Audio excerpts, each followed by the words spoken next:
Hello, everyone, and welcome back for another episode of a Runnin podcast. This is Clint coming to you from on top of a volcano in the middle of the specific, the Pacific Ocean. I don't think I've ever done that correctly ever since I've been doing it. But anyways, I don't feel like starting over again. I've already started over again about 5 times before this take, so we're just gonna roll with it.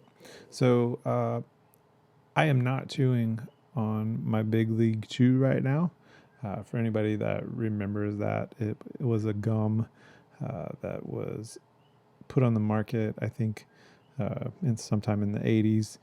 Uh, and it basically looks like a pack of chaw, like a pack of Red Man chewing tobacco. But it is marketed for kids and it is just gum. So other than rotting your teeth out, no real health hazards, maybe diabetes, I don't know. At any rate, it is a throwback from my youth, and I found some in a store in Hilo, believe it or not, which is very unusual, but sometimes I'm pleasantly surprised with what I can find around here. Um, but yeah, so it took me back to being a kid again. I tried to get some more at the same place, and they were out when I went back. So I ordered a bunch off of the dark web. Just kidding. Big League Chew actually has a website. You can get it on Amazon if you want to go that route too. But I ordered it directly off of the Big League Chew website because they had like a variety pack. So at any rate, yeah, I enjoy having that. It's good to take along on long runs, and then get a cheek full of that. It's got a lot of sugar, so bring your glucose up for sure. And yeah, it's just really fun. I just watched pretty recently a documentary on Netflix called "The Battered Bastards of Baseball," um, and everything I talk about, I've already got links up on the soapbox page of runninthought.com. If you want to visit that, it is a runninthought.com. So it's ARUNNINTHOUGHT.com. So go to that, and then if you click on the soapbox in the navigation menu, it'll take you to the page where all of the links for things that I'll mention in this episode will be there for you handily, so that you can, I guess, what's the word? For your curiosity, you can no longer be curious. You can fill that void, and then also you can probably get like way better information than what I'm going to tell you on this entire episode, because I can remember high points of most things, but I'm not really an expert in any of this. So I think my role is just to pique your interest. But at any rate, this documentary, The Battered Bastards of Baseball, it's linked on the soapbox section of runninthought.com. And it's about the Portland Mavericks, which was a single A independent baseball team that was started by Bing Russell, who is Kurt Russell's father. Spoiler alert, but at the end of it, it talked about the genesis of Big League Chew. And Big League Chew was created by the players from that team in 1980. I think it was 1980. Might have been 1979, but somewhere around there. But yeah, enough about bubblegum. So moving on, I started working on this episode back in January, believe it or not. It's April now. And it's not that I put a lot of work into this episode. It's just that I dragged the amount of work that I put into it out over several months, and just procrastinated on recording it. But this is very late. But yeah, so for all of the the people that participated in the Hurt 100 back in December, I think, or maybe January, congratulations. So, like I say, I started on this episode back then and got sidetracked. So, um, to all the runners, pacers, volunteers, and organizers of the Hurt 100, um, congratulations for a successful event. Wishing anyone that's still recovering from that a speedy recovery. If you are still recovering from that, then it's probably pretty bad. But hang in there. A few of the people that participated that I I watched on Strava, my Strava feed, they were already back at it, days after that, which is tremendous. So good job to them. Golf clap for you. And then also I linked to the Book of Hurt, which is all the official rules and details for the Hurt 100.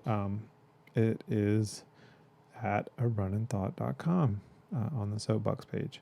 That's the last time I'm going to say that. From now on, you just know if I say that it's linked, that's where it's at.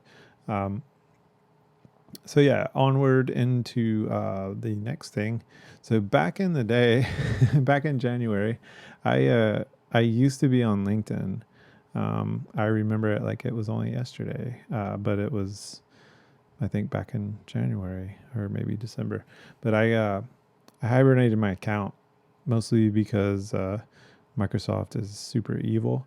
Uh, I say that in jest. I don't think they're evil, but they're super. What do you call it? Not private. Like I think. Let's see. How do I not get sued by Microsoft? I think that they're kind of on par with every other company that provides software solutions to consumers, and that I just don't think they're super private. And then LinkedIn is owned by them, or to the best of my knowledge, it was at one time, still is. But yeah, so there's that aspect of it. It is sort of like a social media platform now more than anything. At least my feed had turned into that or devolved into that. I just didn't understand quite what it was for. Some people swear by it, but I never had any awesome job opportunities or meaningful work connections with it. So, most of the people that I was connected to have my number anyway, but I digress. The point being is that while I was on LinkedIn, I was following a running group, and one of the members, Megan, was posting her daily marathons. That's right, I said daily and marathons in the same sentence. She set out to do 96 marathons in 96 days, which is a lot for me, and I think for anybody. And so if you do the math on that, and which I already did, that's 96 days times 26.2 miles. So that equals 2,515.2 miles, which is more than I've ever run in a single year. And she was trying to do that in about 3 months. And I was totally rooting for her. Unfortunately, Megan broke herself on day 41. I mean, she made it to day 41, which is like nothing to scoff at. So 41 times 26.2, that's 1,074.2 miles. That's still almost as much as I've ever run in one single year. I'm pretty sure she'll be back. Something about that sweet, sweet revenge that just eats away at a person that's got that mindset to set out to do 96 marathons in 96 days. She'll be back for revenge, I'm sure. And I'm wishing her luck on that.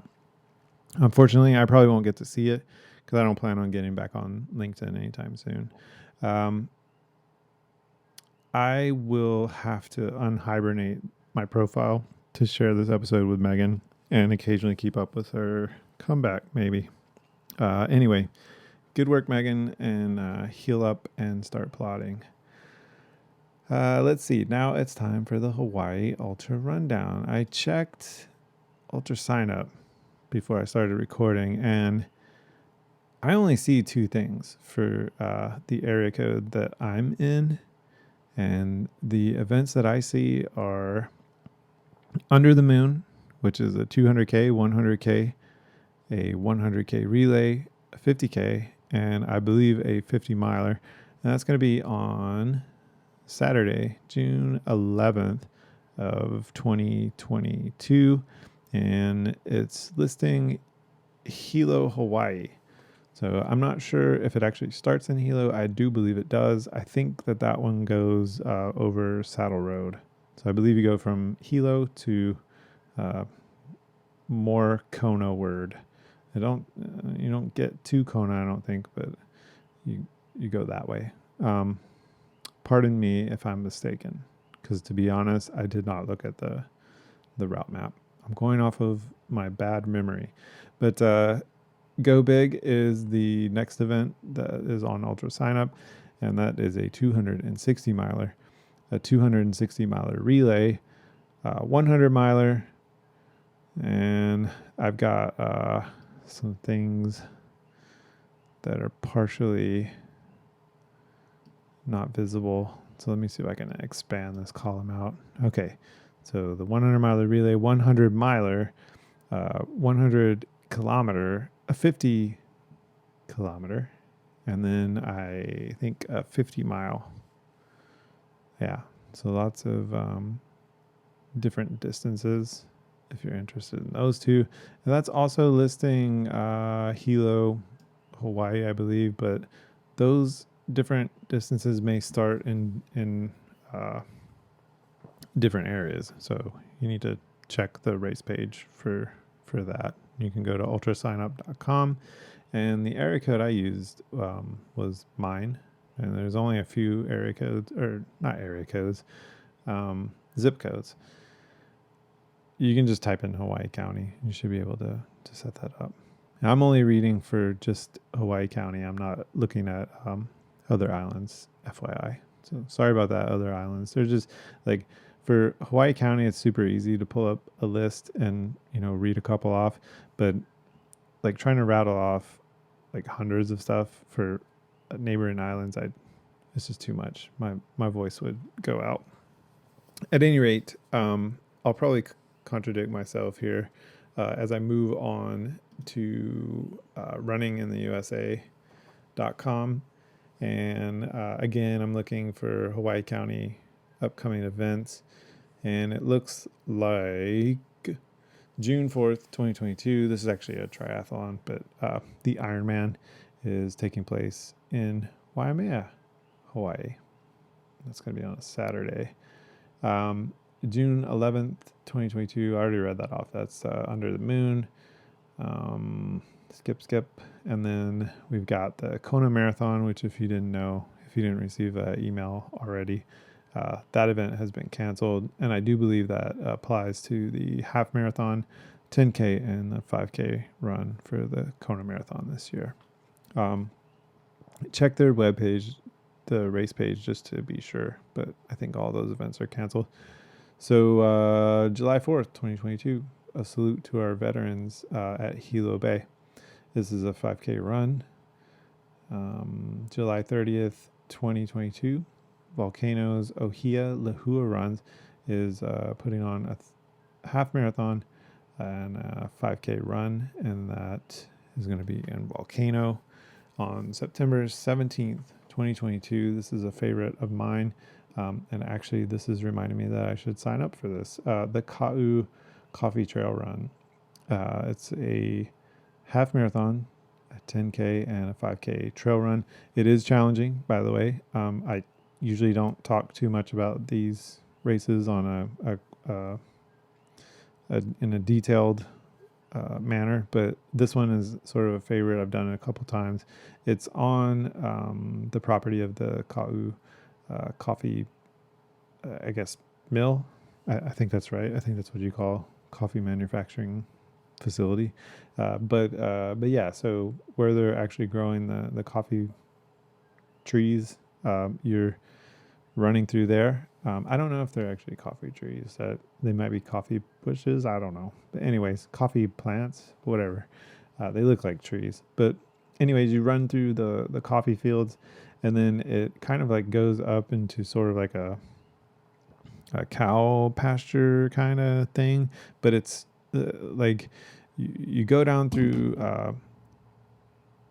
some coffee fields and then you sort of like curve back up, and then it's like you're just going up forever. So it's a really challenging uphill on that half marathon, and then of course eventually you get to a point where you're coming back downhill. It's been a couple of years since I've run it because of COVID, and then I think I may have skipped one year before because I wasn't feeling too great. But anyways, that one I'm excited about. And again, in case I didn't mention it before, that is a half marathon 10K and a 5K, and it is a trail run. So bring your trail shoes. This may be getting way too far ahead, but October 8th, 2022, I've already read this. No, this is different. Ironman World Championship. I guess that is the finalist event. And by the way, that is a Boston Marathon qualifier. And that's going to be in Kona, of course. November 12th, 2022, the 100% pure Kona coffee half marathon. That is in Kailua Kona, Hawaii. November 12th, 2022, the FLWR Walk Run for Literacy will be in Waikoloa, and that is a 5K run. On November 25th, 2022, the Ultraman World Championships in Kailua Kona. That's a ultra triathlon. March 19th, 2023. That is a Sunday. And I'm like into next year, but this one deserves mention. This is another cool marathon, and they've got some shorter distances as well. This is a good one for, just bring the family out. When I've run this in the past, I've run the marathon, and then like my wife and my son will do another distance. I don't remember if they did 10K or 5K, but yeah, it's a nice, for the marathon, it's a nice course, and you get to see some things that you normally don't pay attention to when you're driving through the same areas.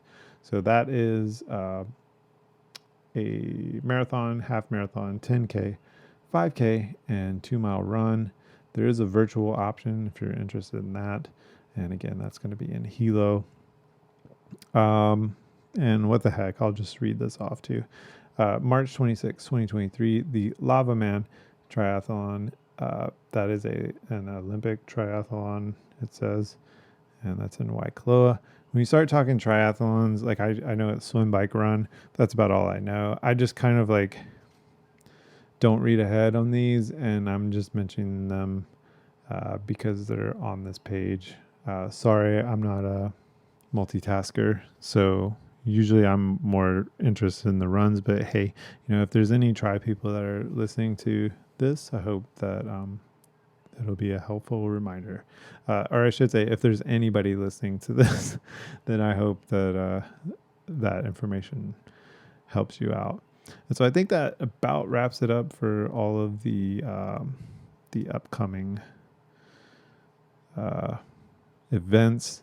I call this section the Hawaii Ultra Rundown. Not all of those were ultras. I'd say a majority of those weren't ultras, but that's okay. I'm not trying to be snooty here. So yeah, let me close out these windows and get some more screen real estate here, and then we'll move on. So I think last episode, or maybe another episode, I talked about Tarahumara. I think I mispronounced that a lot. At any rate, I talked about their the book Born to Run by Christopher McDougall. So if you've not read it or listened to it, then please do give it a read or give it a listen. I need to actually take it in again myself. There's a lot of great information in it, and it's a page turner as well. I'll post this link and everything else that's worth searching for on the place that I told you that I would post it earlier, that I said I wouldn't say again because I kept repeating over and over. But yeah, you should know where to find it by now. And I know that it is available on Audible if you'd rather listen there. I think that's where I have it. I listen to it rather than read it. It's fun to actually listen to while you're running. So there's a thought. In it, the author explains how to make a drink called Escate or Chia Fresca. It's got chia seeds, water, honey, and lime, and it's a great energy shot pre, post, or during a long effort. There's a link to the recipe posted up on the place that I said on runninthought.com. I always use honey instead of sugar or agave or what have you. And this is part of the culture of the Raramuri, also known as Tarahumara, the indigenous people of the Copper Canyon in Mexico. There's a lot of interesting facts about the Raramuri. You can find a bunch of them at ofact.com/Tarahumara, and that's TARAHUMARA, right? Tarahumara-tribe-facts. You might remember last episode we speculated that early man might have hunted by running animals to exhaustion. Maybe you don't remember that, but you were just reminded. So hopefully that's duly noted. According to the ofac.com page, the tribesmen of the Tarahumara chase animals until they are exhausted, and then they shoot them. This method's been termed as persistence hunting. For instance, when cattle fall off in fatigue from running, the hunter picks it up on their shoulder and runs homeward.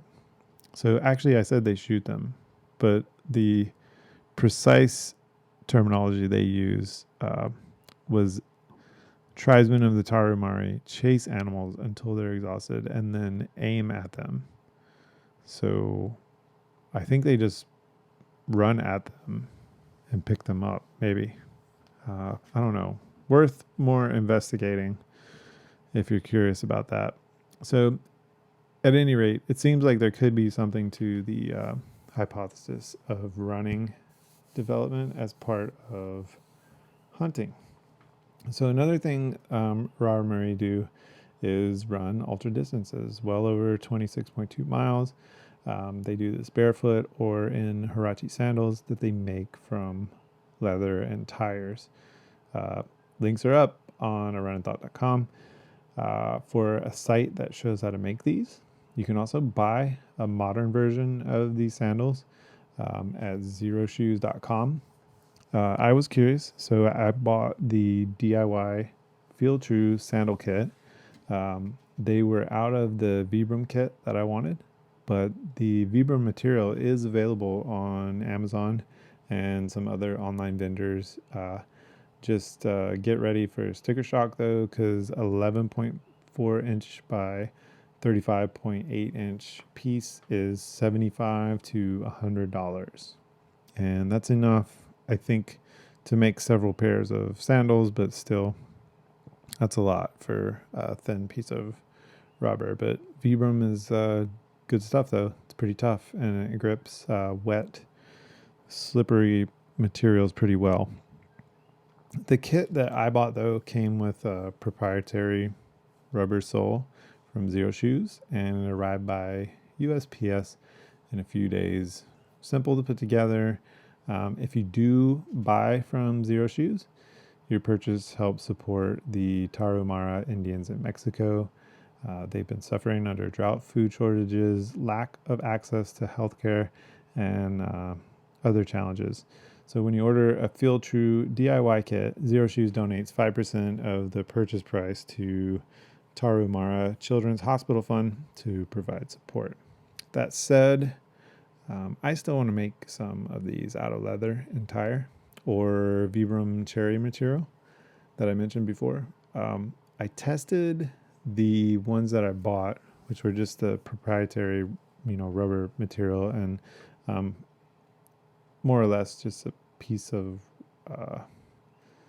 rope that you kind of tie around your foot and ankle. I tested these out around the house. I walked around the local mall, and then I took them out for a 3 mile trail run. There's some finesse to like tying them and getting the right fit. My left foot was fine. The right foot got a bit of rope burn from the lacing. I'm not blaming the shoes. It's probably just, my lack of knowledge in tying them and sort of like tweaking the fit. I have to say that running in them, my mind was hyper focused on not slamming my toes into rocks and roots. And so that kind of took my focus off of where I was actually going. I was staring at the ground quite a bit. After talking to two other people who have tested similar sandals, they shared my trepidation for running on rocky trails with these. And one confirmed that a toe strike full stride would indeed bust open a toe. So my advice is to proceed with caution. That's probably the best approach with these, and just take a while to get accustomed to them before doing anything too extreme. Baby steps, as it were. Be mindful that your foot is completely exposed on all sides, and a lot on the bottom as well, because the sole is just very thin. Just to update on this, after 3 months, 4 months, closer to 4 months, I think, these have not left the floorboard of my truck much since my 3 mile test run. I have found them handy to have in the truck because they don't take up a lot of space. And like when I come back from running in my thick and comfortable Ultra Mont Blancs that are soaking wet, because we've been getting a lot of rain here for the past couple months, it's good to take those shoes and socks off and then have the Zero shoes in the truck to sort of transition over to. I think that if a person were to become more accustomed to them and practice, I guess, running and toughening up their feet, there's definitely a chance. I don't want to make it sound like these are not viable or are not useful. It's just you have to put in some time. You got to put in some miles on them before you're ready to, I think, run naturally in them, especially on trail. So speaking of toughening up feet, I've been brainstorming on how to toughen mine up. They're still super sensitive from being crammed in cushion footwear for 40 plus years. And this is fine. Based on my initial experience, I won't be running barefoot, like I say, anytime soon. Still, though, it would be nice to callus things up a bit and build a little tougher natural padding. One method would be spending more time barefoot on semi-rough terrain. I've tried a couple steps on just some rocky terrain, like some loose, not really gravel, but sort of like loose lava rock, about as big as your thumb, just chunks of that. I mean, more than a couple steps I couldn't really do, and I definitely couldn't do it like full stride or with any kind of speed or efficiency. So anyways, I have other things that I've been thinking of. I've got this acupressure foot mat that we found, me and my wife, we found it at H Mart, which is a Korean grocery chain, when we lived in Atlanta. If you think about like a bed of nails, that's what it is, except it's made out of plastic. It's meant to stimulate pressure points. You stand on it or bear down on it with full or partial weight, and it's supposed to hit pressure points in your foot and do good for that. But I think it would also toughen it up if you were constantly standing on it or rubbing your feet on it. So I've been working barefoot or in socks during the day with it under my desk and sort of like grinding on it, for lack of a better word, a bit.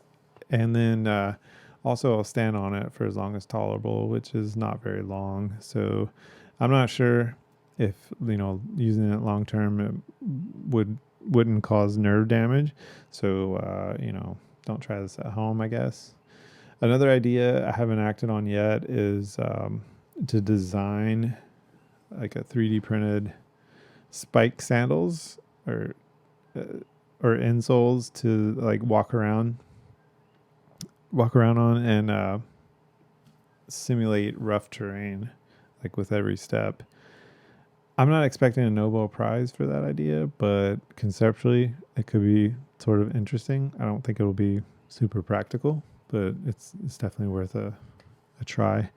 I think that this kind of wacky antics type thinking might be fun to display on a progress page like spark.com.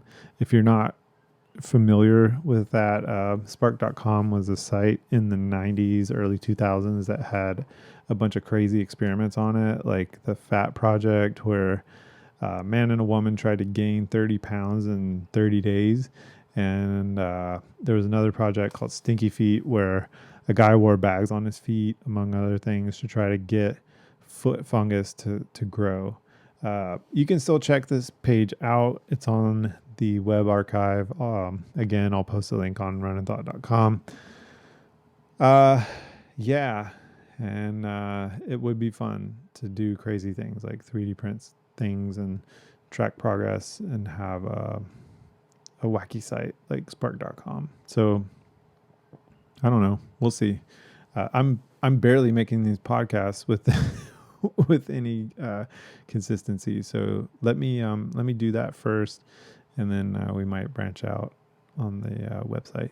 So moving on, I want to discuss the difference between male and female running shoes. You may remember I was talking about Ultra's new shoe, the Mont Blanc. It's not new anymore, but last time I was talking about it. Technically, it wasn't out yet. Somehow, some way, Roadrunner Sports had the female version only in a size 12 online, and this is roughly my size.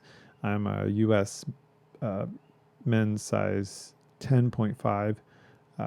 The women's version of the shoe weighs 6.9 ounces, which is actually lighter than the men's version. There are reasons for that, and I posted links on runninthought.com. You can check those out. One of them's from livestrong.com, and the other one's from runshoestore.com, their blog, and these give pretty simple but good synopsis of the differences between male and female running shoes. Anyways, getting back to the Mont Blancs, I jumped on a chance to order these. According to the internet's, male and female shoe models, like I already mentioned, are often not built the same. So I didn't really know what to expect getting these girl shoes. I had a lot of good jokes out of it. Technically, I was cross-dressing for several months wearing these until I wore them slap out and had to get another pair. But I had these for a few months and I enjoyed them. No major issues. My knees are a little less painful during and after runs now. I was wearing the Olympus before, and those were just entirely too heavy for day-to-day use, at least for me. Just got tired of having that much weight on my feet. So the Mont Blancs are perfect because they're a lightweight shoe. Surprisingly durable. I was expecting them to fall apart. I have had Ultras in the past that just kind of like disintegrated after a couple of uses. So I can say like the build quality on the Mont Blanc is a lot better than what my expectations were. So far pretty pleased with that. I'm actually on my second pair. These do have Vibram soles, which is great. Like I said before, it's a durable rubber and it makes good traction on wet, slippery surfaces. Some things that were kind of weird. The insoles were flimsy and they kind of slid around and bunched up and caused blisters. And this was on the women's model now. The men's seem to be a bit wider in the heel, and I've had some, but not as many blister issues with those. Yeah, I've been pleased more, I think, with the men's model. I've got sort of wide and I guess like stubby feet, like Fred Flintstone feet. So having that men's model, and I'm a heavier guy, so I'm like 222 pounds. So having I guess a little bit more cushioning. The shoes weigh a little bit more than the men's shoes weigh a little bit more than the women's model. And I think that's because they have more cushioning. They're built to withstand a little bit more impact and not center of gravity, but the hip, like the distance between or the hip is, I think, narrower in males. So there's a little bit different, I guess. I'm trying to sound educated, but I'm really not. And you can probably tell. So the hip's a little bit narrower in males. So I think like the point of impact is a little bit different from that in females. So having cushioning in the right place and having more of it seems to be better for me. And not having this sort of more narrow heel is working out well too. Another thing that's helped me, and I'm sort of transitioning here, I began to use the top lace holes in my shoes. I finally learned how to properly use these top eyelets, and I'm not usually one to care about really anything, but I don't stretch. I usually just slip or force my shoes on. All the irresponsible childlike things that a person can do, I fit that profile. But anyway, there's a particular lacing that's called runner's loop, which is supposed to make the fit more snug. There are awesome tutorials on this and a bunch of other lacing methods on REI's site. And it's actually kind of it's not a tricky link, but it's several directories deep. So it's rei.com/learn/expert-advice/ lacing-running-shoes.html. That is linked at runninthought.com in case you don't remember everything that I just tried to spell out there. Some highlights. Runner's loop. I started using the runner's loop and it is great for keeping the laces snug. It's supposed to prevent heel slip as well. I got a huge blood blister from hiking out. This was in the Olympus before I changed over to Mont Blancs, whatever, however you want to say it. But I got a huge blood blister from that, just hiking like at a slower pace, out and back from Pu'u'o, which is sort of I wouldn't say it's tough as far as like the gradation or whatever, but it's an exposed hike and it's pretty slow. I guess you could run it, but you're also taking on a lot of risk of like falling on lava rock. But anyways, blood blisters, I got them from from sort of hiking and walking out and back from there. It was more time on feet, and I think my heels were slipping up and down more maybe, and I think there was some bunching of the insole, which was kind of pressing and making hot spots. So I also believe that hiking, I'm not using as much forefoot as I am when I'm running, so there's more pressure on the heel, and that's where I got the blood blisters. So this runner's loop requires some dialing in, because if you get it too snug, it's uncomfortable, and it's definitely not going to loosen up at all. It's very secure. There's another type of lacing which I haven't used. It's window lacing. That's to relieve tight fit or pressure on the forefoot. And so basically with this, and you can look it up on the site I mentioned before, rei.com, they show you exactly how to do it. I believe there's even videos. So this is basically just creating like a window, but it's basically like uh, a void, like a place where instead of like crisscrossing laces on your forefoot, it goes around and sort of just makes no crisscross, like right on the crest of your uh, the top of your foot. So there's no lace like pushing down on that area where it's the tightest, I guess. But yeah, anyway, window lacing, check it out. Reef knot, that's just the traditional way of tying, um, the way you tie your shoe.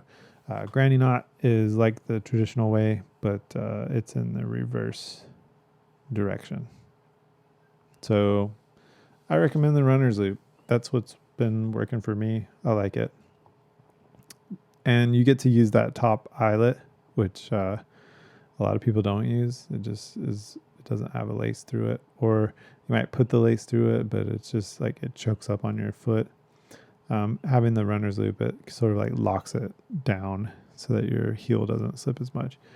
At any rate, moving on to a different subject, 100 miler list. We'll probably revisit this. I wanted to sort of cover like I guess at a high level, what and how to pack for a 100 miler, kind of do a rundown of that.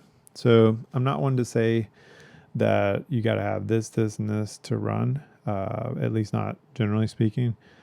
Matter of fact, I recently downgraded from a hydration vest to a fanny pack and 1 liter handheld water bottle that I use for longish runs where refill locations are available along the route. For a 100 miler, though, you have to put a lot of thought and preparation. That's a requirement. And you'll need to amass, curate, procure, befriend people and items to help solve a number of issues that may arise during the day, or almost 2 days if you're like me. And so I've kind of categorized this. I'll try to get through this as unclunky as I can, but the first category is mental. So what you need to bring to the table mentally. The first is a sense of humor. So to briefly elaborate on that, it's good to be able to laugh at yourself. It's good to be able to laugh at others. You've got people that are going to be trying to help you. It's good to be serious, but then at the same time, you know, some of the people that are helping you, they may not be like as invested in, you know, the serious running aspects of this thing as you are. They may be more concerned with your general health and safety. And they may actually be anxious too because they're trying to do a good job for you. And if you're super serious and you're barking at them and, you know, you're making them have a bad time. I mean, look, not that many people want to go hang out in the woods in, you know, all kinds of varying weather conditions. You're the one that's out there like getting to quote unquote have fun, doing what you're loving to do. Like, you know, I'm sure there are some people that love to be pacers and love to be crew and stuff like that. But in general, they're taking time out of their off time to come help you complete, you know, the accomplishment that you want to go for, complete your goals. So it's good to have a sense of humor about things and be able to like dish it out, right, appropriately, and then also to receive it. Okay, so sense of humor, number one. Number two, toughness. And I'm not talking about just like physical toughness. You're going to need that too. But we're talking about mental here. And my grandfather coined a phrase, sticky to itness. And I like that phrase. And I think that pretty much sums it up. You need to have the ability to make a decision and stick to it. And so when you make a big decision, like I'm going to run 100 miles or I'm going to complete a 100 miler, then you need to stick to it. Not just for yourself, but for all the people that are helping you as well. It's not very cool to like have these people trying to to work things out for you and help you meet your goal, and then you just up and quit because of a momentary setback or something that you could overcome. You need to have mental toughness, and that comes through practice. You have to build that up, and so you need to bring that to the table. Doing 100 miler, I mean, I'm sure there's always exceptions to the rule, but by and large, like most people are not going to just go from running like road marathons into running trail 100 milers and completing them within the time limit. It's tough. You have to practice sort of on the terrain and on the elevation and in the conditions that you'll be running in to sort of ensure any modicum of success. So yeah, sticky to itness, and you're gonna have to build that up, that mental toughness. Number 3, a doable purpose or goal. I thought of my grandfather a lot while I was doing the 100 miler that I completed a couple of years ago. I hate to be such a glory days person. I do. There is another 100 miler that I've got my sights set on, but I'll talk about that in a minute. But yeah, so when I did mine, my grandfather came into my mind for a couple reasons, because he was the sticky to itness guy, and somebody that I looked up to and I loved quite a bit, and still do. I mean, he's not been with us for a long time now, but he was a tough old man, and yeah, I looked up to him quite a bit. But what was the other reason for my grandfather? Oh yes, so my grandfather and I spent a lot of time in the same environment as the 100 miler that I completed. So a lot of the places around Johns Mountain and the surrounding areas, I had actually been with my grandfather in the past, and so it was sort of like a nice reminder. So in the midst of like exquisite pain, I could think of good times that I had with my grandfather, and yeah. Other than just if you're not, I guess if you're not lucky enough to have that kind of association, have some other goal. Like, even if it's just, very static and very, direct, like I am going to complete this 100 miler for myself, that could be your purpose, and just, stick to it. But in general, it helps to have a little bit more of a elaborate motivation than just, I'm going to complete it. I mean, for some people that would work, but yeah, do some thinking. Think about why you need to complete it. Like, what are you trying to prove something, or is it, is it an indicator of fitness, or what? What's your goal? So yeah, moving on to the body, what you'll need to take for your body. And these are just recommendations. I'm not a doctor, obviously. I'm not a nutritionist or a professional in any way, shape, or form. I've done these events, but I do what works for me, and that may not work for everybody else. But I try to dispense advice that I think will be helpful, and so just take it with a grain of salt. Practice. If you want to take any of this advice, practice with the things that I'm mentioning. See if they work for you, like well before the actual event day, or you could be in for a rude surprise. So at any rate, for your body, you're going to need to hydrate. Definitely need water. I use Scratch, which is a drink. It's an electrolyte mix. And in general, according to Dr. Michael Garrison, PhD from Hawaii Running Lab, and my consultation with him a while back, you should drink electrolytes and eat your nutrition. So eat the food part and then drink electrolytes. I guess that kind of means like stuff like Tailwind, where you're drinking your nutrition. Maybe, I don't know. Maybe that's not as good as eating it. That's debatable. Again, do what works for you. I actually was sucking down Tailwind and Scratch during my event, but I was also supplementing with actual food. I was trying to eat actual food as well during the course of everything. But that brings me to another point. Food, the taste and texture preference for food and your tolerance for it is going to change throughout the event on a 100-miler. Like, everything's variable. Things that you would never think you would hate in a million years, you'll probably hate at some point along the course. And then things that you don't like, you may love just because your body needs more salt or sugar or whatever. But my go-tos are jerky.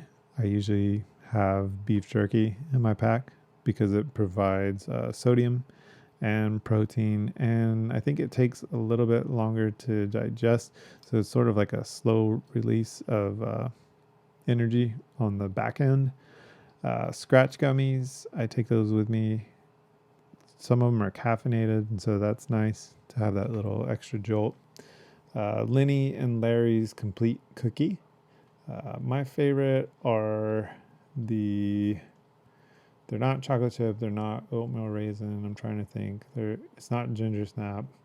It's like, man, I cannot remember these, but they have like kind of like sugar dusting, not powdered sugar, but like granulated sugar on the outside, and there's sort of like a cinnamon type flavor, and I can't remember the exact flavor. But anyway, Lynn and Larry's Complete Cookie, they've got protein in them, and they're just something of substance that you can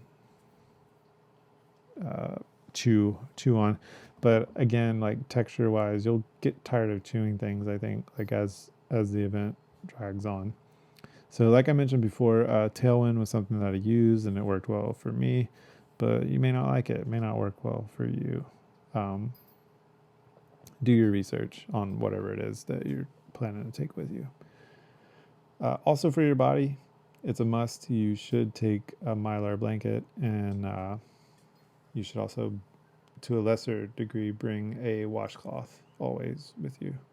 The blankets for emergency warmth, visibility, most of them are, they're all reflective, I think. And then some of them have like an orange coating on one side or orange coloration on one side, which you can use as an emergency signal, a help signal. You could also use these for a quick 7-minute reset nap along the way. If you do use it for naps, I recommend napping only at aid stations where staff or your crew can make sure to wake you up. And I would not recommend anything more than 7 minutes, and don't make a big habit of it throughout the event. Otherwise, you might miss your cutoff times. The washcloth is, just keep it on your person. You can soak it in a stream and wash off your face, which sort of gives you, it tricks your body and gives you a reset just a little bit. It's not, it's not a miracle worker, but it can help you feel better at least. Personal first aid. So on your person, I mean, carry bag balm or body glide and ace wrap and sunscreen, and then like actually use the body glide or bag balm and sunscreen along the way, and it'll pay dividends at the end, because you'll probably still be chafed and blistered and a little bit sunburnt, but not nearly as bad as if you don't take care of yourself. Again, with 100-mile or more effort, your thinking should be more strategic than tactical. You don't want to necessarily try to grunt through this. It pays to be smart and and leverage the tools that you have with you to get through it.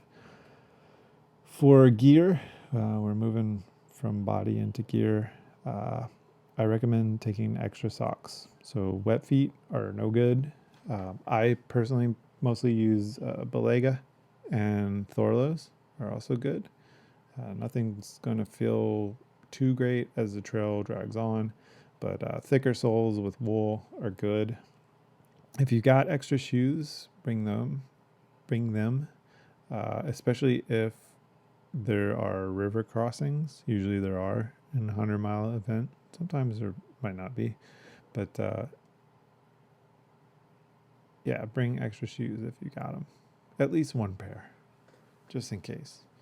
And you can always take, if you don't have extra shoes, you can take your shoes off and your socks and go through barefoot and just hold your shoes overhead and then put them on the other side of the river. So up to you. By the end of the 100-miler, if you're anything like me, you won't be able to bend down to tie or untie your shoes, or let alone take them off, or even have the wherewithal to like figure all that out. At any rate, optimally, also carry 2 packs with you. So have one to wear and then one to be replenished and swapped out at each aid station when possible. So that's what I did. It worked well. I had 2 identical Solomon packs with hydration bladders in them. And every time I would get to an aid station, my crew would hand me a totally replenished pack. And so I kind of briefed them beforehand, this is what I need. I need this water full, put, this many scoops of scratch in the bag. And then I would let them know, like, if I wanted to change to Tailwind, and then they could go ahead and get that ready for me. I could pick it up next time when I swapped out my bag. And then they would put like food and stuff in there, as requested. And so it's good to plan as well with your crew. So yeah, the 2 packs to be able to just quickly swap out to a replenished pack each time. Gloves are good to have for scrambling, rope climbing, or just for warmth.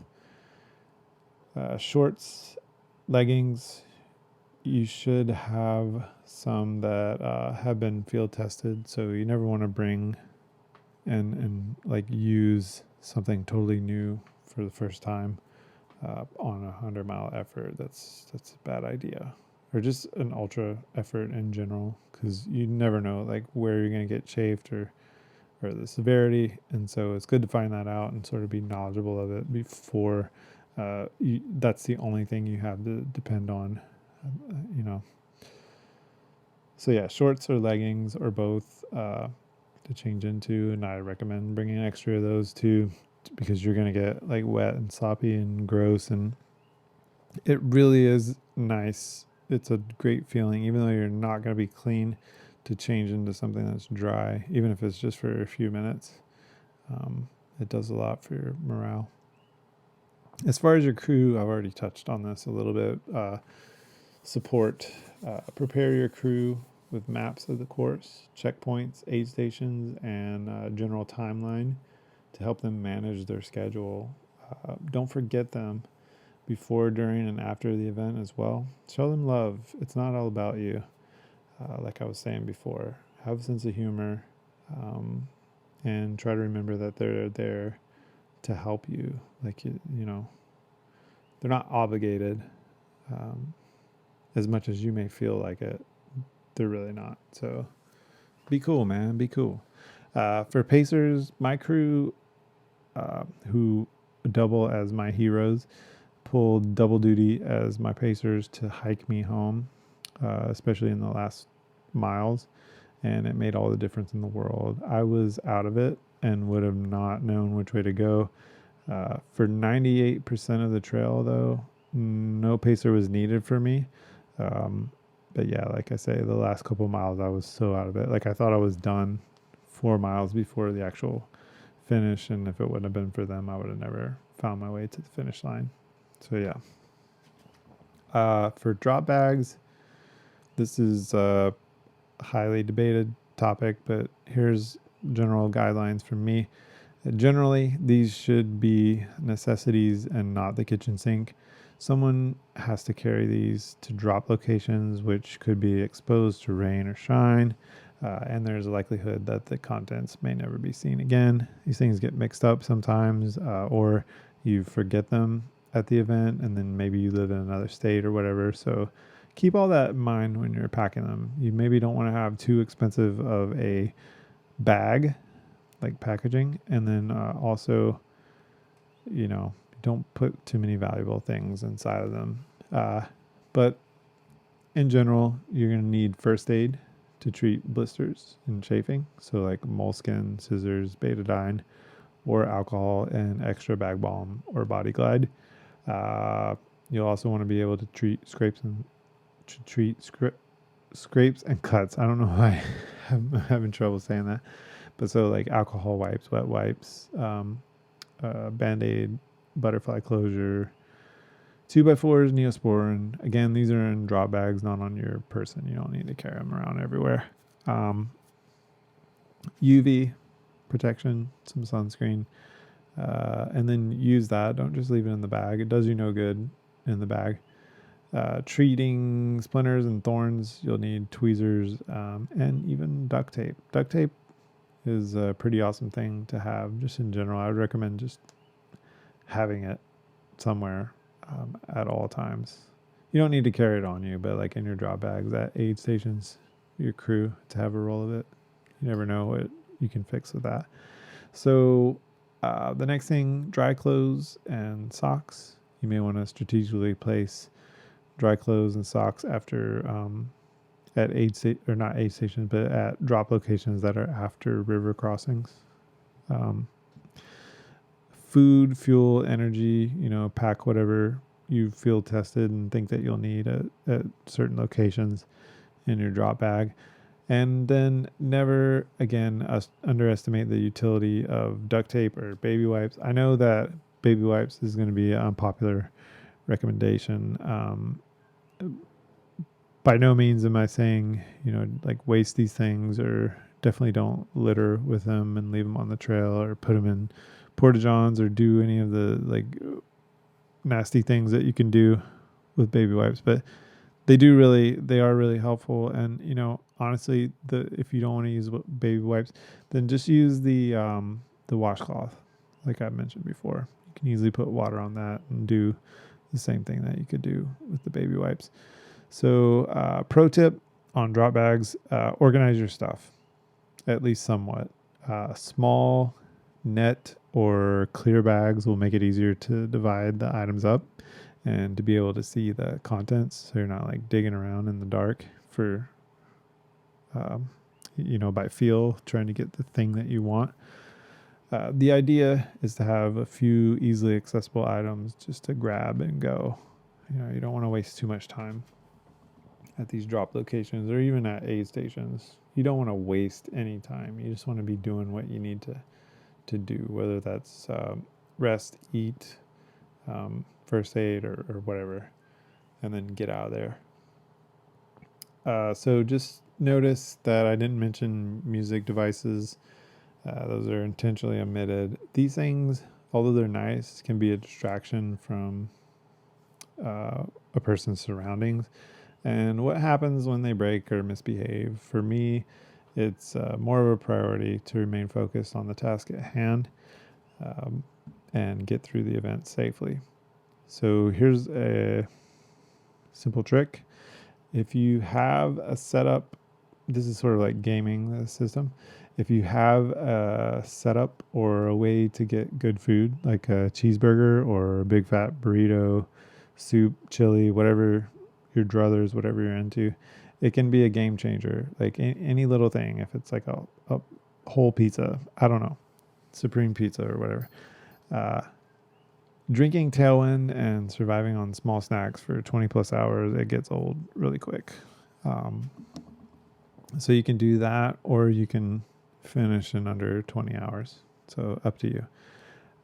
There is a gear list that I posted for the Ultra Trail Mount Fuji, which I mentioned before. I've got my sights set on. I'm interested in another 100 miler, and this is the one.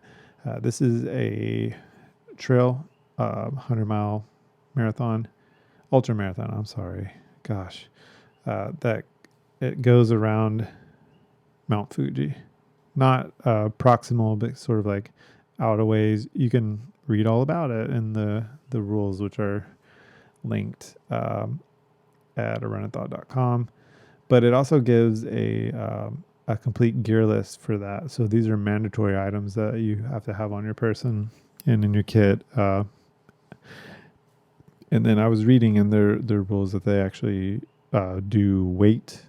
So your pack has to weigh a certain amount at all times, and then they do periodic spot checks for gear. So I think that that's good. You know, it's Japan. Japan's very thorough, I guess, in a lot of the things that they do. It's a part of their society, and so it makes sense that they would do a lot of checking. Just because of the culture, but then also it makes sense that they would do a lot of checking because you would probably not be surprised at how many people are just like, I don't need that, I don't need that, I don't need that, and just leave a bunch of stuff that they really probably end up needing at home. So I think it's cool, and I'll be sure to pack all the gear list in my pack when I go. But yeah, so a link to that is on runninthought.com. So I may have talked about this before, but during the 100 miler, I was one of the lucky people that got to have hallucinations. And while I was having them, I knew that they weren't real, right? On one hand, but then on the other, in the other lobe of my brain, I was completely convinced that I was seeing things in the woods, like, for instance, like a brick house with a brick mailbox, a little girl like running around, like skipping around in a yellow jacket, trucks and cars parked, in the middle of nowhere, like in the middle of these woods. This was like forestry area, so there's nothing out there. Propane tanks, a radio antenna. I knew that the finish line was close to a radio antenna, so I think that I wanted to see that, and so I had that hallucination where I was seeing that. But at any rate, these were all sort of the hallucinations that I had were all sort of like signs of civilization, and I had been out so long and not seen anything other than, nature and remoteness, that I think my brain was kind of wanting, to see cars and trucks and people and propane tanks and radio antennas. So yeah, that's how it was for me. Something to think about. You're going to be in an altered state for sure, even if you're not seeing things that aren't there. And so that's where it comes in handy to have a crew that is on board with you, and then to do some pre-planning to sort of simplify your life as much as possible. So some other things that may be helpful during any run. I'm taking these straight from Daniel's Laws of Running, which is a book that I own. I've got a link to, I believe this is a link to a blog article, and you can buy the actual book on Amazon or online somewhere else. But yeah, so here's 12 rules that I think are very handy, and this could go for the 100-miler, or this could go for basically any running distance. So number 1, every runner has specific individual abilities. Number 2, a runner's focus must stay positive. Number 3, expect ups and downs. Some days are better than others. Number 4, be flexible in training to allow for the unexpected. Number 5, set intermediate goals. Number 6, concentrate on the task at hand. Number 7, most mistakes in races are made early in the race. Number 8, training should be rewarding. Number 9, eat and sleep well. Number 10, don't train when sick or injured. Number 11, chronic health issues should be checked by a professional. And number 12, a good run or race is never a fluke. So obviously there are too many of those for me to go into like detail on what all of them sort of mean or indicating, but I think they're pretty, like on their face, pretty self-explanatory, and I would say that all of them are pretty equally important. Also, Daniel's Laws of Running is a neat book if you are into sort of that, I guess, like statistically backed training regimen type of mindset or running ethos. It's proven. I mean, it's like field proven knowledge that's coming from a running coach. So it's a good book to take a look at. Daniel's Laws of Running. And actually, I don't think that's the name of the book. Let me grab it here. Hang on. Sorry.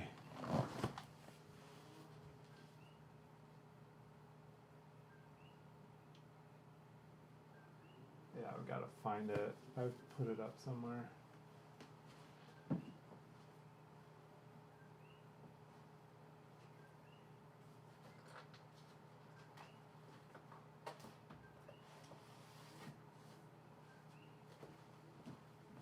Okay, yeah, sorry. I knew that I was saying that wrong. So Daniel's Laws of Running is actually the list that I just read off, but that comes from Daniel's Running Formula. And so I've got the third edition, which is a little bit older, but you can find the newer editions online. So sorry about that. It's Daniel's Running Formula, and then the Laws of Running are within that text. So moving on, we'll shift our focus to Strava's new heat map. And so I like to mess around in Google Earth, not Google Maps. I mean, I like to mess around in Google Maps too, but I like to mess around in Google Earth to scout for trails and other interesting places from the comfort of my desk. I recently discovered that Strava has updated their heat maps to a 3D version. And so I did not make a link to that. I'm sorry, I apologize. But you can, or maybe I did. I think I actually did link to that, but I just didn't have the link in this section. But at any rate, you can just search for Strava 3D heat map and take a look. I think the thing that I linked was to just a general heat map that shows all of the runs that everybody's done. And I believe it focuses on the Hawaii Islands, but it's very cool to see things in 3D and then also see like where the trails are and how it's got varying coloration, so it shows you like how heavily different trails are trafficked, and so that's cool to see too. But think Google Earth.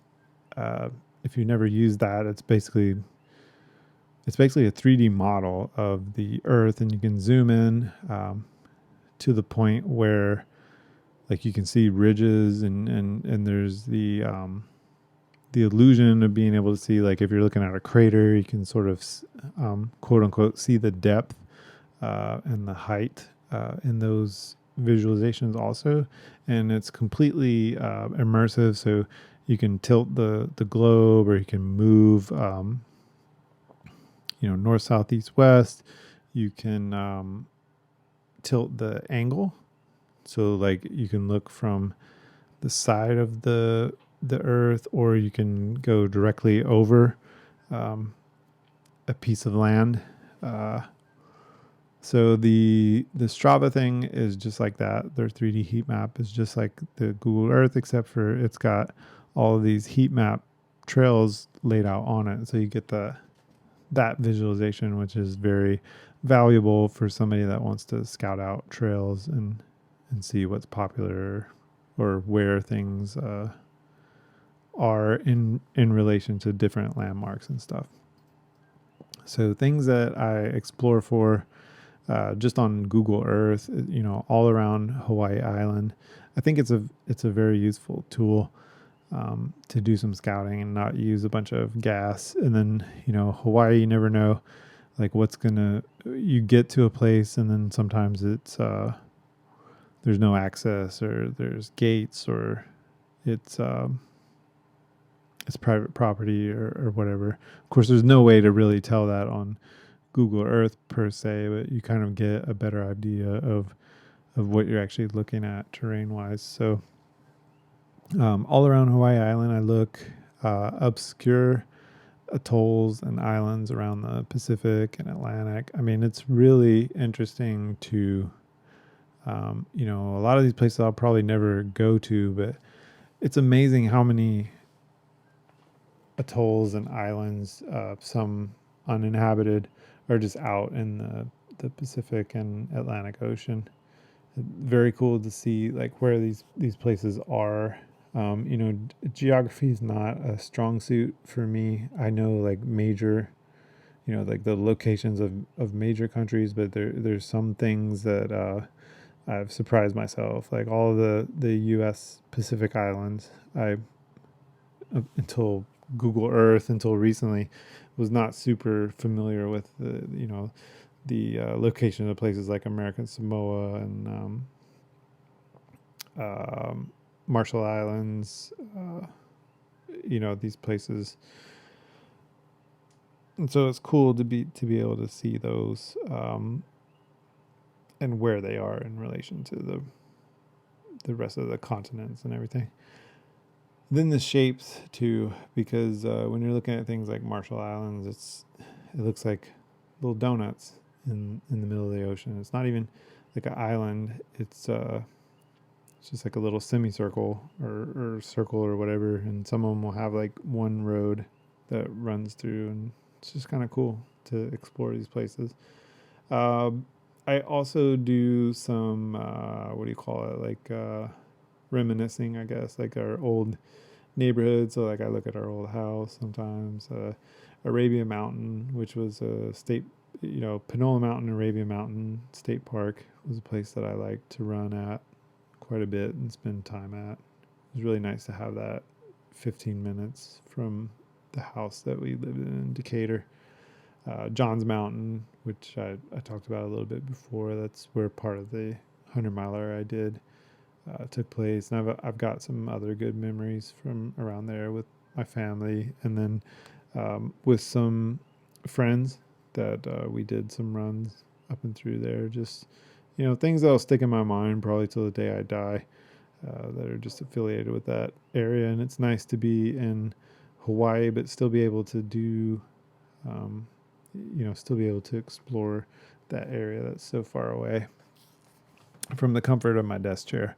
And of course, I look at places around Hawaii, so like Pu'u, which is just crazy.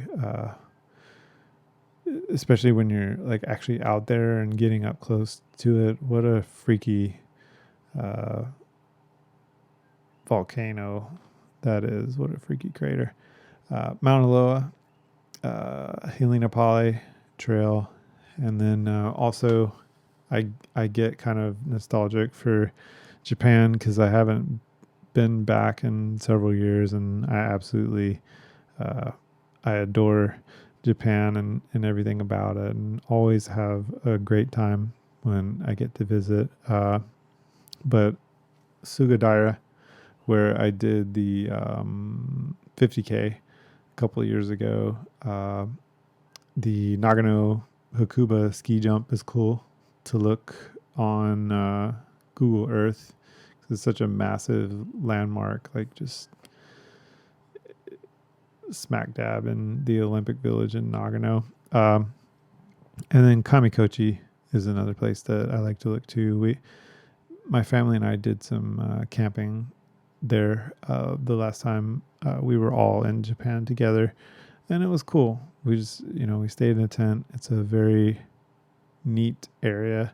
We saw a bunch of monkeys everywhere, which was interesting in itself. But yeah, just a beautiful area, and it's high elevation, and just good memories. And it's cool to be able to, like, again, sound like a broken record, but to be able to visit those places, just all in one session. I can jump all around the globe in Google Earth.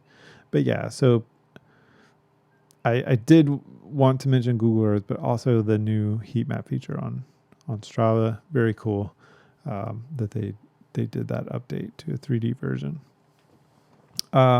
Speaking of places around Volcano, I wanted to give not honorable mention, but a mention of trails that I find spooky within or sort of around Volcanoes National Park. So Pu'o'o, from every angle, the cone looks so ominous in the distance. And the closer you get, the more scary to me it looks. And so if you're unfamiliar, I believe up until 2018, this was still active. I want to say it's dormant or inactive at this point. But still, it's just the shape of it is very creepy. And then the hike out is pretty rough as well. Next up is Helena Poly. This is great. It's a great trail. I enjoy it, but it's so remote, and it's quite an ascent to get back. This thing basically switchbacks down a huge ridge. I think the ridge is somewhere around 2,000 or 3,000 feet, I believe. And so you got to walk back up that on your way back. And the what do you call it? Not vantage point, but like the depth perception is it's tricky, because you'll go about 2 miles towards the coast, and you'll think that you've got about 2 miles to go, and then you'll go 2 more miles, and then it'll look like you've got 2 more miles to go, and so on and so forth. So it always looks like the coast is much closer than it actually is. So it's sort of tricky in that respect. Also, if it's a sunny day and there's no clouds, it's very exposed. So there's that. And then you never know if the water reservoirs at the campsites are going to have any water in them. And then even if they do, you have to filter that water. You can't just drink it straight out of the tanks. So it's kind of like, there's not a lot of risk. I don't want to paint it with that brush, but you got to pack enough water. And so there's a little voice in the back of your head, or at least there should be, like, do I have enough water? Do I have enough food? What if such and such happens? Do I got my phone? Can I call someone?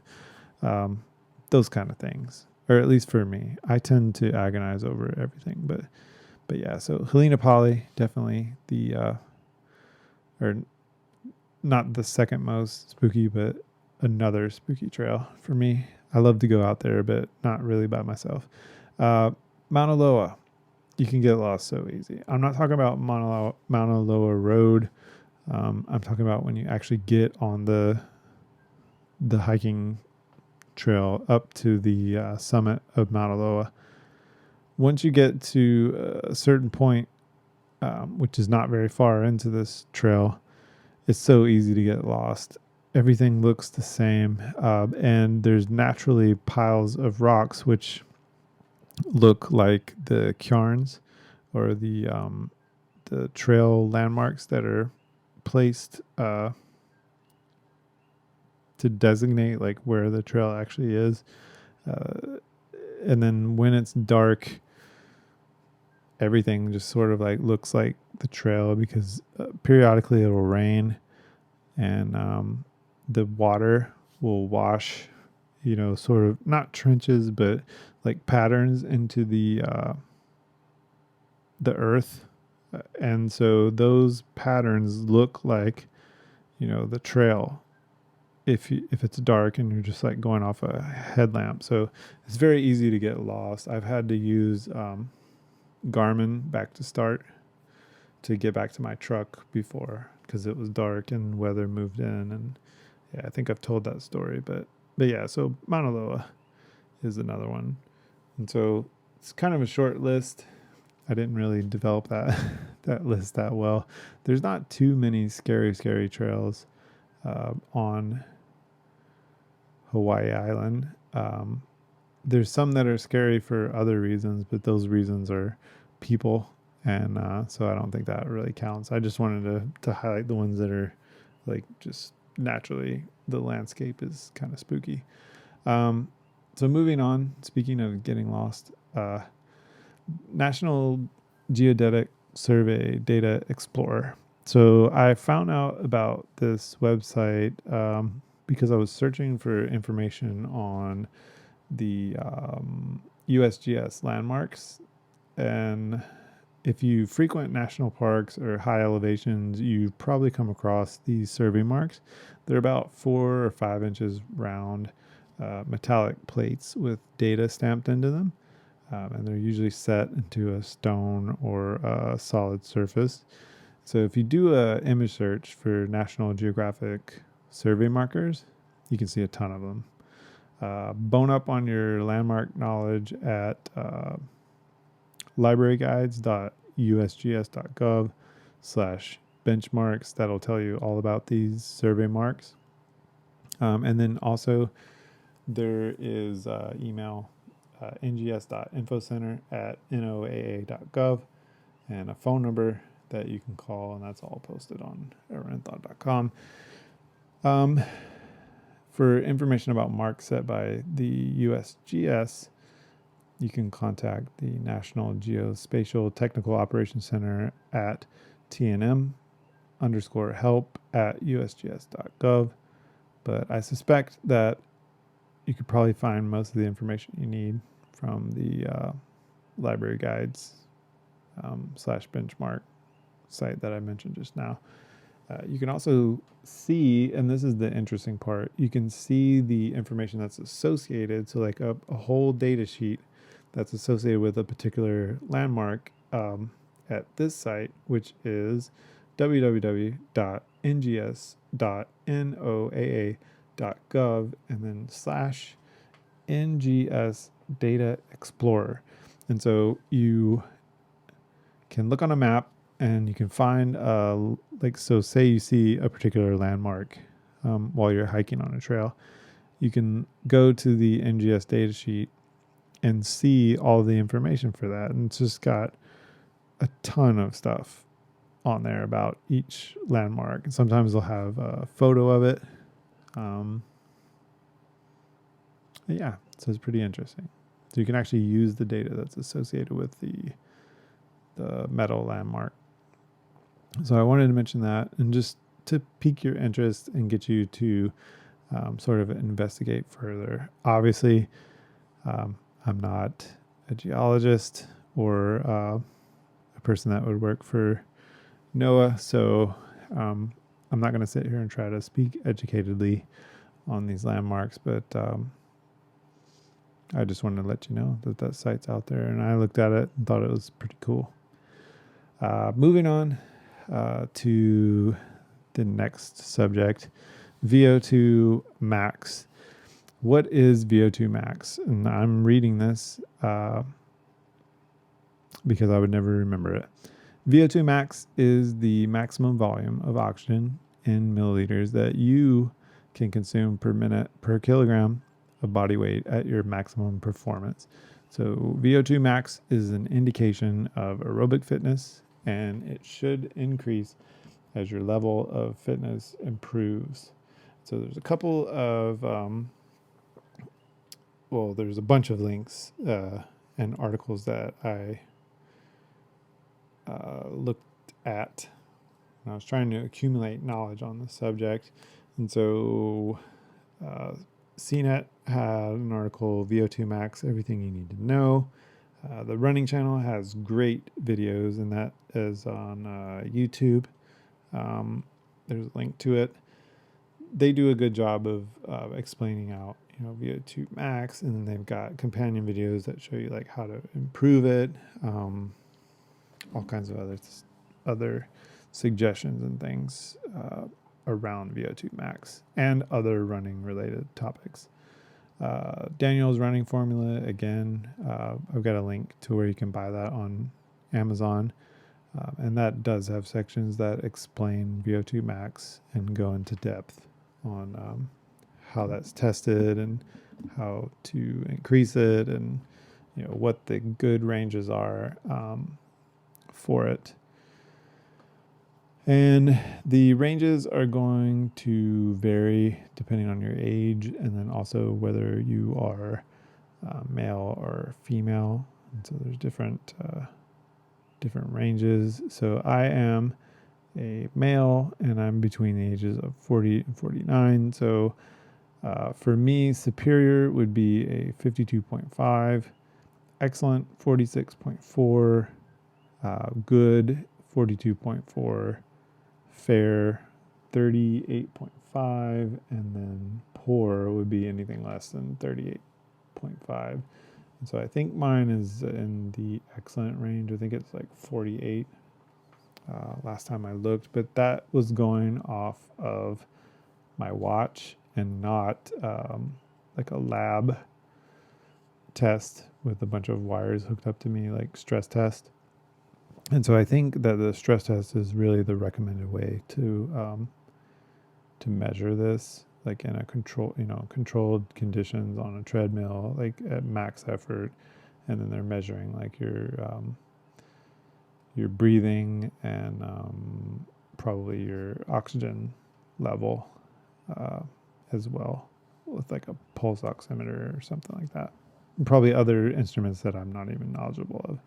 But yeah, so I think that's the best way. I think that the watch gets sort of close. Matter of fact, even if you consult Garmin's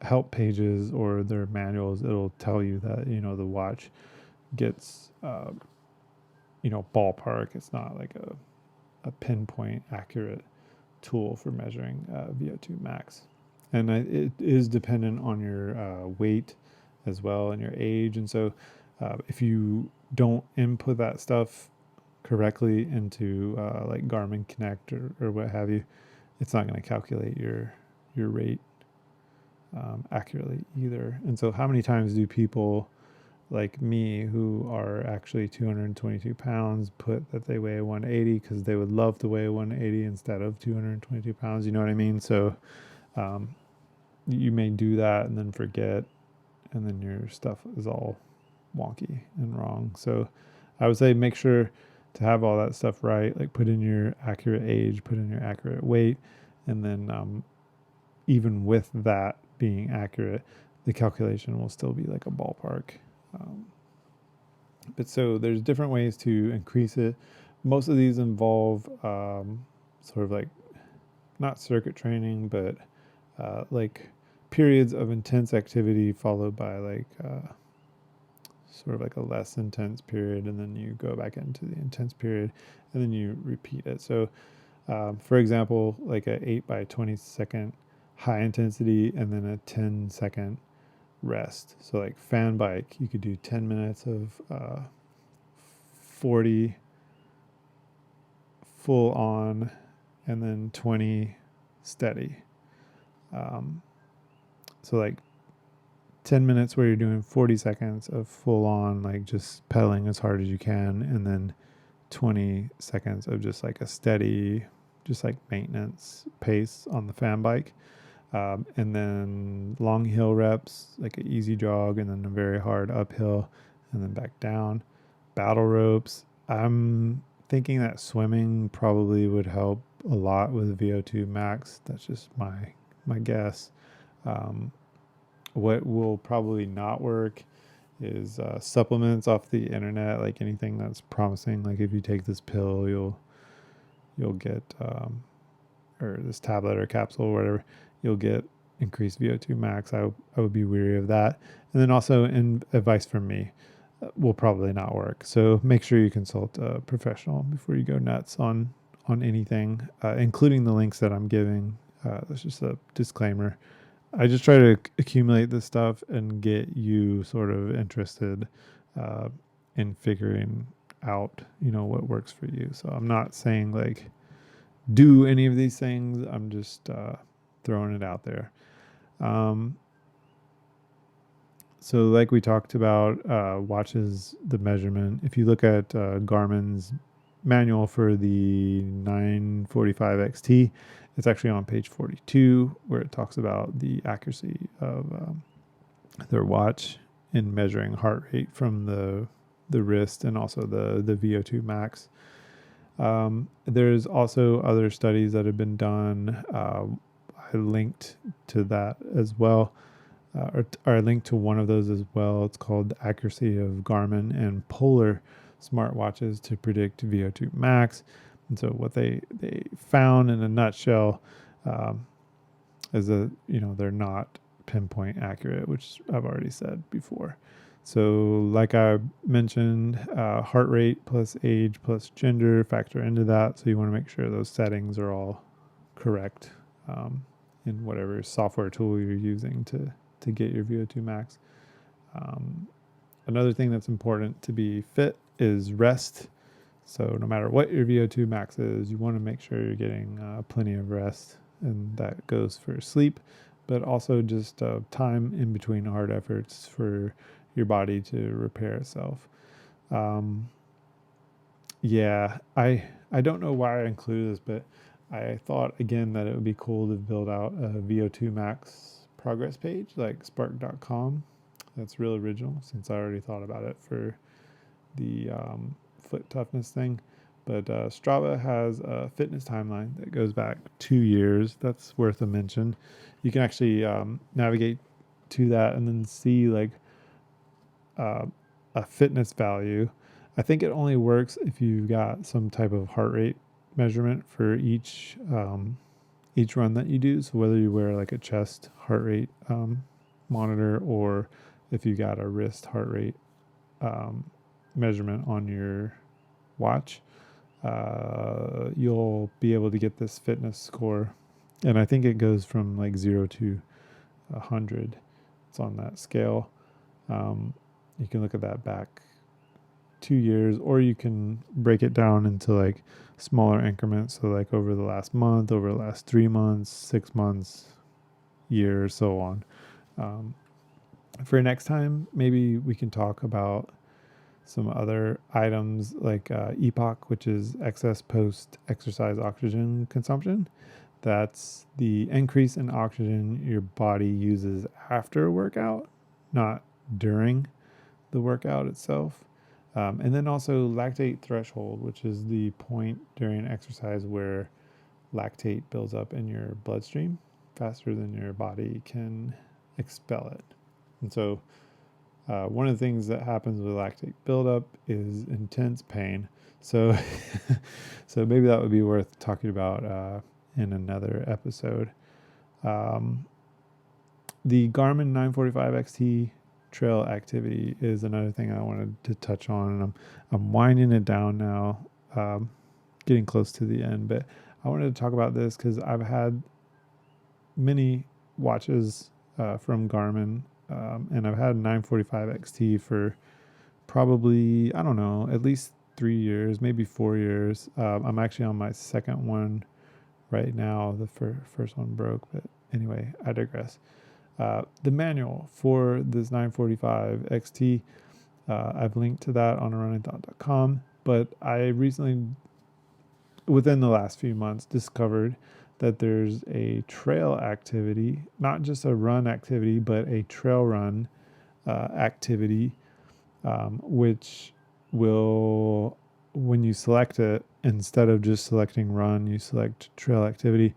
It gives you an additional screen with trail map on it. So you no longer have to navigate specifically to a menu that shows you trail map. It's just sort of included in the default ones that you can scroll through like during your activity. Hopefully that makes sense to you. you've got the trail map. And then also another thing that it does is when you're going up an incline, it will automatically switch the topmost number that's displayed to elevation gain. So it'll start giving you, how much elevation gain you're doing at the moment. So it'll let you know like you're climbing this many feet right now. And it's a cumulative total. So like it'll keep going up as you're moving up the incline. And then once you're to the top and steady off, it'll go back to whatever was displayed there before. So that's kind of cool. I'm probably doing a horrible job of describing that, but this trail activity is described like from the link that I'm providing, and you can see how to navigate to it. But there's also an ultra run activity that I didn't know about. That's on page 9 of the manual. I don't think I had a page number for the trail run activity, but it's in there somewhere. But the ultra run activity I've got written here, it's on page 9 of the manual. And so another thing that you can do as well, besides the trail run and ultra run activity, you can turn off the VO2 max recording, or you can turn it on. I've got the instructions listed, I believe, at runninthought.com. Let me double check just to make sure I didn't delete those.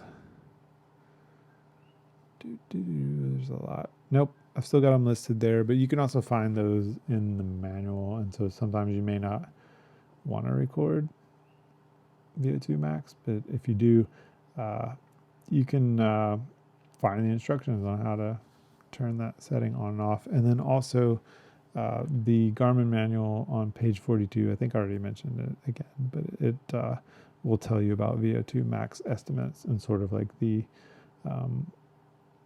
data quality that you get from a wrist heart rate measurement, or just from the watch in general, whether you're using a chest strap or the wrist heart rate.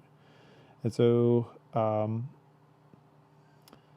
I didn't think that I would ever get to it, but it looks like I've come to the end of everything that I had planned for this episode. I won't say I'm sorry, because I've been super busy with other stuff. But I wish that I wouldn't have taken so long between episodes. Hopefully I'll be able to do more of these more often. I bought a field recorder. So this is actually a funny story to close off with, or maybe not so funny, but I bought a recorder. It's made by Zoom. It's called the H1N. They're pretty easy to find all around the internet. But I bought this little recorder with the intention of being able to record while I'm doing long runs with my running group, or with a partner on Saturdays or Sundays or whatever, to be able to, have put a little more layer of interesting into the fold. So I bought this recorder, and then I didn't plan on recording last weekend, but I brought the recorder with me just in case. And so I had this recorder sitting in my front seat, and I also had coffee on my dash. And the coffee was inside of a Stanley Admiral's cup, I guess. And the cup has a top on it. And so it's like all sealed up and enclosed as much as you can be in like a coffee mug. But that was sitting on my dash. And so as I'm pulling out of the road that we live on and out into the main highway, there's a car like off in the distance that's coming up on me. And so I want to make sure that I'm giving him enough room. So I kind of gun it, not a lot, but just enough to where I was also coming up onto the highway on sort of an incline. So I was kind of tilted like up a little bit. So, I mean, you're probably putting it together right now, but I sort of gun it, and then the coffee tips, and falls into the seat. And of course, it falls completely upside down. The lid comes open. Coffee starts leaking out of it. It was sort of a perfect storm. I had a Gore-Tex jacket sitting in the seat, and then the recorder was on top of that. And so Gore-Tex is not a super breathable material. It's also good at holding water or liquid. And so the coffee is just pooling in this jacket and the recorder's sitting in it. And that alone is horrible for electronic devices. But to add to it, add insult to injury, I had MCT oil in that coffee. And so if you are unfamiliar, MCT oil had actually eaten the rubber stopper off of that coffee cup that I had sitting on my dash that tilted over in my truck. It had actually eaten the rubber on that, and I guess I don't think I'm wrong here, but I think MCT oil is like an essential type oil, and those are notorious for eating things and just being horribly caustic to different kinds of plastics. So the initial damage wasn't terrible. I actually managed to pull the recorder out in time, and it wasn't on, so there was no power running through it. I was able to get it before it got like super soaked in this puddle of coffee. But what happened was the coffee with the MCT oil got inside of the recorder. And so although the electronics weren't damaged, the plastic casing started to deteriorate from the inside out. And so like literally, like as I was holding this thing later on in the day, like chunks of plastic were just breaking off of it. And so like I had this recorder for like a couple of days, like not even a week, and I had already broken it that fast. And so I ordered another one, and it is on its way. It was actually delivered, but there was a problem at the private mailbox that we use. Somebody else picked up my packages today, and so I'm hoping that tomorrow they'll bring those back, and then I'll have a replacement field recorder. But even then, I still don't know how well it's going to do in the field. You can get the you can plug an external mic into it, so I may have to get some of those. I forgot what they're called, but like the lapel mics, and use that instead. But I ordered like a furry wind blocker to put on the top. So I'll try that first and see how it goes. I don't know how well the mics on it pick up other people besides me though. So I don't know. It may not be good for a one-on-one type of podcast, but that was my hopes, was to be able to get a conversation going and actually be on the trail and talk about interesting things, instead of just like rattling off a list of sort of like curated topics that I had thought of. But yeah, in general, I'm trying to make the podcast more interesting, so hopefully this will be a step in the right direction. But if you made it to this point, I just want to say thanks for listening. And hopefully this was useful, beneficial to you. And hopefully I'll be able to do some more of these in the near future. I want to remind everybody to please visit the shop at shop.arunninthought.com. There's LBC, DBC gear, which if you're not familiar, that is live by the couch, die by the couch. That's what LBC, DBC stands for. I know it's a little bit morbid and macabre, but I don't mean it that way. I just mean like get out there and do something, whatever it is. Like don't waste your life away inside. If you're able to do it, get out and move. But I've got a trucker hat and beanie back on the site. I had to like redesign those and submit new design templates to Teespring. But I also added Mongoose Mike and the Blind Boys of Beach Road shirts. If you don't know what any of that means, you can go back and suffer through some of the earlier podcasts where I'm talking about running along Beach Road. I try to keep all the prices in the store barely above cost, so check that out. And there's some new stuff in there as well. Besides the stuff I just listed, you may see some stuff that says see you next Tuesdays. That's actually the running group that I run with. I did not make up that name, but I support it wholly. I did design the shirts and stuff, but if you want some of those, you can also get those too. I don't know why you would want those unless you're in our running group. But I mean, you're welcome, number one, to be in our running group. Anybody's welcome as long as you're cool. And then you're welcome to get that gear if you should want it. But definitely check out the LBC DBC gear and continue to listen to the podcast and get out on the trails and just be well in general and be kind to each other. And yeah, I think that's all I've got for now. So take care.